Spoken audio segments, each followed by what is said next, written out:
ಗೋಬಿ ಫ್ರೈನ ಒಂದ್ಸಲ ಈ ರೀತಿ ಮಾಡ್ಕೊಳ್ಳಿ. ತುಂಬ ಅಂದರೆ ತುಂಬಾ ರುಚಿಯಾಗಿರುತ್ತೆ.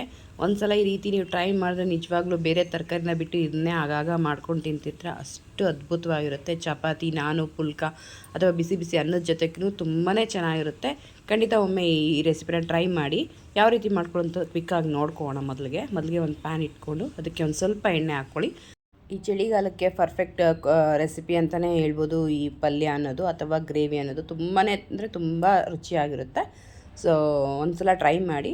ಎಣ್ಣೆ 1-2 ಸ್ಪೂನ್ ಆದಮೇಲೆ ಸಾಸಿವೆ ಒಂದು ಅರ್ಧ ಟೇಬಲ್ ಸ್ಪೂನ್ ಹಾಕಿ ಚೆನ್ನಾಗಿ ಸಿಡಿಲಿ. ಆಗ ಈರುಳ್ಳಿ ನಾವು ಸಣ್ಣ ಸಣ್ಣಕ್ಕೆ ಹಚ್ಕೊಂಡಿರೋ 2 ಮೀಡಿಯಮ್ ಈರುಳ್ಳಿ ಅಷ್ಟು ಹಾಕ್ಕೊಳ್ಬೇಕಾಗುತ್ತೆ.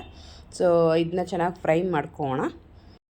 ಮೊದಲೇ ನಾವು ಗೋಬಿನ ಚೆನ್ನಾಗಿ ಬಿಡಿಸ್ಕೊಂಡು ಕ್ಲೀನ್ ಮಾಡಿಕೊಂಡು ಬಿಸಿನೀರಲ್ಲಿ 1-2 ನಿಮಿಷ ಅಥವಾ 5 ನಿಮಿಷ ಹಾಕಿಟ್ರೆ ಅರಿಶಿನ ಪುಡಿ ಮತ್ತು ಉಪ್ಪು ಸ್ವಲ್ಪ ಹಾಕಿ ಸೊ ಈ ರೀತಿ ಸಾಫ್ಟ್ ಆಗುತ್ತೆ. ಸ್ವಲ್ಪ ಸಣ್ಣ ಪುಟ್ಟ ಹುಳ ಕ್ರಿಮಿ ಕೀಟಗಳಿದ್ರೂ ಸಹ ಹೋಗ್ಬಿಡುತ್ತೆ. ಸೊ ಹಾಗಾಗಿ ನಾವು ಏನು ಪ್ರಿಪ್ರೇಷನ್ ಮಾಡ್ತೀವಿ ಅದಕ್ಕೂ ಮುಂಚೆ ನಾವು ಈ ರೀತಿ ಬಿಸಿನೀರಲ್ಲಿ ಹಾಕಿಡೋದು ಒಳ್ಳೆಯದು. ಬಿಸಿನೀರು ಹಾಕಿ ಸ್ವಲ್ಪ ಒಂದು 10 ನಿಮಿಷ ಆದಮೇಲೆ ನೀರೆಲ್ಲ ಕ್ಲೀನಾಗಿ ಬಗ್ಸಿ ಅದನ್ನ ಸೈಡ್ಗೆ ಇಟ್ಕೊಂಡಿದ್ದೀನಿ. ಈಗ ಈರುಳ್ಳಿ ಸಹ ಚೆನ್ನಾಗಿ ಫ್ರೈ ಆಗಿದೆ. ಈಗ ನಾವು ಹಾಕೋ ಪ್ರತಿಯೊಂದು ಇಂಗ್ರೀಡಿಯೆಂಟು ಇದರಲ್ಲಿ ತುಂಬಾ ಇಂಪಾರ್ಟೆಂಟ್ ಆಗಿರುತ್ತೆ. ಸೊ ಹಾಗಾಗಿ ಗಮನ ಇಟ್ಟು ನೀಟಾಗಿ ನೋಡಿಕೊಂಡು ಮಾಡ್ಕೊಳ್ಳಿ. ಸೊ ಇವಾಗ ನಾವು ಟೊಮೆಟೊ ಒಂದು ಮೀಡಿಯಮ್ ಸೈಜ್ ಟೊಮೆಟೊ ಒಂದು ತೊಗೊಂಡು ಈ ರೀತಿ ಸಣ್ಣಗೆ ಹಚ್ಚಿ ಹಾಕ್ಕೊಂಡಿದ್ದೀನಿ. ಹಾಗಾಗಿ ಕೊತ್ತಂಬರಿ ಸೊಪ್ಪು ಸ್ವಲ್ಪ ಹಾಕ್ಕೊಂಡಿದ್ದೀನಿ. ಸೊ ಕೊತ್ತಂಬರಿ ಸೊಪ್ಪು ಇದ್ರೇ ತುಂಬ ಚೆನ್ನಾಗಿ ಮಾತ್ರ ಟೇಸ್ಟ್ ಕೊಡೋದು.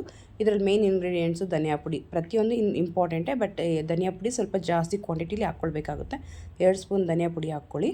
ಸ್ವಲ್ಪ ಚಿಲ್ಲಿ ಪೌಡ್ರು ಒಂದು ಅರ್ಧ ಟೇಬಲ್ ಸ್ಪೂನಷ್ಟು ಚಿಲ್ಲಿ ಪೌಡ್ರ್ ಹಾಕ್ಕೊಳ್ಳಿ. ಏಕೆಂದರೆ ನಾವಿಲ್ಲಿ ಪೆಪ್ಪರ್ ಪೌಡ್ರನ್ನು ಸಹ ಬಳಸೋದ್ರಿಂದ ಅರ್ಧ ಟೇಬಲ್ ಸ್ಪೂನಷ್ಟು ಖಾರ ಪುಡಿ ಆದರೆ ಸಾಕು. ಚಿಕ್ಕ ಮಕ್ಕಳೆಲ್ಲ ಇದ್ದರೆ ತಿನ್ನೋಕ್ಕಾಗಲ್ಲ, ಜಾಸ್ತಿ ಖಾರ ಇದೆ. ಸೊ 1 ಟೇಬಲ್ ಸ್ಪೂನಷ್ಟು ಶುಂಠಿ ಬೆಳ್ಳುಳ್ಳಿ ಪೇಸ್ಟು ಮತ್ತು 3/4 ಭಾಗ ಜಜ್ಜಿರೋ ಅಂಥ ಸೋಂಪು ಕಾಳು, ಅಂದರೆ ದೊಡ್ಡ ಜೀರಿಗೆ ಬರುತ್ತಲ್ವ ಸೋಂಪು ಕಾಳು, ಅದನ್ನ ಜಜ್ಜಿ ಹಾಕಬೇಕಾಗುತ್ತೆ 1/4 ಟೇಬಲ್ ಸ್ಪೂನಷ್ಟು. ಈಗ ಅರ್ಧ ಲೋಟಷ್ಟು ನೀರು ಹಾಕಿ ಚೆನ್ನಾಗಿ ಮಿಕ್ಸ್ ಮಾಡ್ಕೊಳ್ಬೇಕು ಗ್ರೇವಿ ಟೈಪಲ್ಲಿ. ಸೊ ಸ್ವಲ್ಪ ನೀರು ಹಾಕಿದ್ರೆ ಸಾಕು, ಜಾಸ್ತಿ ನೀರು ಬೇಡ. ಸೊ ನೋಡಿ ಈ ರೀತಿ ಮಿಕ್ಸ್ ಮಾಡಿ ಇಟ್ಕೊಂಡ್ರೆ ಆಯಿತು. ಈಗ ಪರ್ಫೆಕ್ಟ್ ಆದ ಒಂದು ಗ್ರೇವಿ ಅಂತೂ ರೆಡಿ ಆಗೇ ಹೋಯ್ತು. ಈಗ ರುಚಿಗೆ ತಕ್ಕಷ್ಟು ಉಪ್ಪನ್ನು ಸಹ ಸೇರಿಸ್ಕೊಳ್ಳೋಣ. ಸ್ವಲ್ಪ ಹಾಕ್ಕೊಳ್ಳಿ, ಏಕೆಂದರೆ ಫಸ್ಟೇ ಗೋಬಿಗೆ ಸ್ವಲ್ಪ ಹಾಕಿರ್ತೀವಲ್ವ. ಸೊ ಇವಾಗ ಒಂದು ಸ್ವಲ್ಪ ಹಾಕ್ಕೊಂಡು ನೀಟಾಗಿ ಈ ರೀತಿ ಗೋಬಿನೂ ಹಾಕ್ಕೊಳ್ಳಿ, ನೀಟಾಗಿ ಮಿಕ್ಸ್ ಮಾಡ್ಕೊಳ್ಬೇಕಾಗುತ್ತೆ. ಸೊ ಈ ರೀತಿ ಮತ್ತು ನಾವು ಫೈನ್ ಪೇಸ್ಟಾಗಿ ನಾನು ತೆಂಗಿನಕಾಯಿ ಒಂದು ಅಂಗೈಯ ಗ್ಲಾಸಷ್ಟು ತೆಂಗಿನಕಾಯಿ ಚೆನ್ನಾಗಿ ರುಬ್ಕೊಂಡು ಹಾಕ್ಕೊಳ್ತಾ ಇದ್ದೀನಿ. ಇಲ್ಲಿ ತೆಂಗಿನಕಾಯಿ ಅನ್ನೋದು ತುಂಬ ಫೈನ್ಲಿ ಪೇಸ್ಟ್ ಆಗಿರಬೇಕು, ಆವಾಗಲೇ ರುಚಿ ಜಾಸ್ತಿ ಇರೋದು.